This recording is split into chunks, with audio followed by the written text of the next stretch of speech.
বিসমিল্লাহির রহমানির রহিম। আসসালামু আলাইকুম ওয়া রাহমাতুল্লাহি ওয়া বারাকাতুহু। আজকে আমরা একটি অত্যন্ত গুরুত্বপূর্ণ বিষয় নিয়ে আলোচনা করব। স্বামীর হক আদায় না করলে কি একজন স্ত্রী জাহান্নামে যাবে?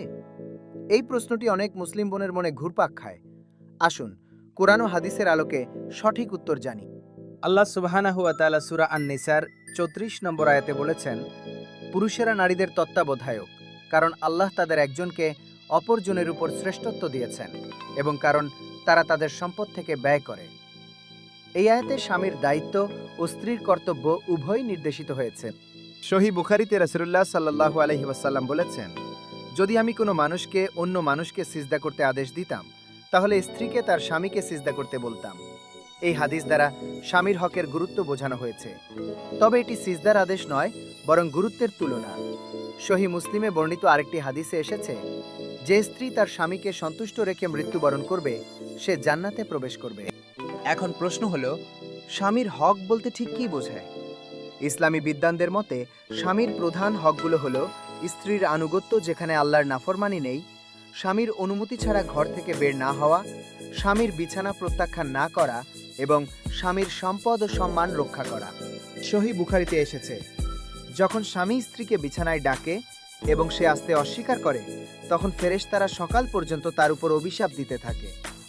এই হাদিস থেকে বোঝা যায় যে বিনা কারণে স্বামীর হক আদায় না করা গুনাহের কাজ। তবে আলেমগণ স্পষ্ট করেছেন যে শুধুমাত্র একটি হক আদায় না করলেই কাউকে জাহান্নামী বলা যায় না। জাহান্নাম বা জান্নাতের চূড়ান্ত ফায়সালা একমাত্র আল্লাহর হাতে। কোনো নির্দিষ্ট ব্যক্তির ব্যাপারে জাহান্নামের হুকুম দেওয়া আহলুস সুন্নাহ ওয়াল জামায়াতের আকীদা অনুযায়ী জায়েজ নয়। তবে হ্যাঁ, ইচ্ছাকৃতভাবে ও ক্রমাগতভাবে স্বামীর হক নষ্ট করা কবিরা গুনাহের অন্তর্ভুক্ত হতে পারে। কিন্তু ইসলাম শুধু স্ত্রীর উপর দায়িত্ব চাপিয়ে দেয়নি, স্বামীর উপরেও স্ত্রীর বিশাল হক রয়েছে।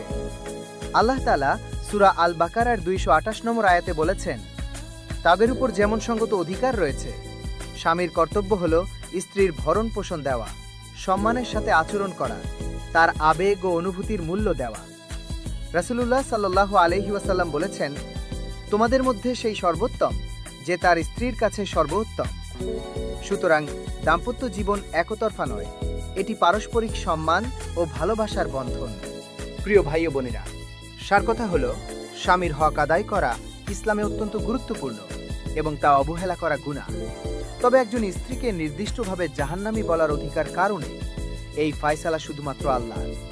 একই সাথে স্বামীদেরও উচিত তাদের স্ত্রীদের হক পূর্ণভাবে আদায় করা।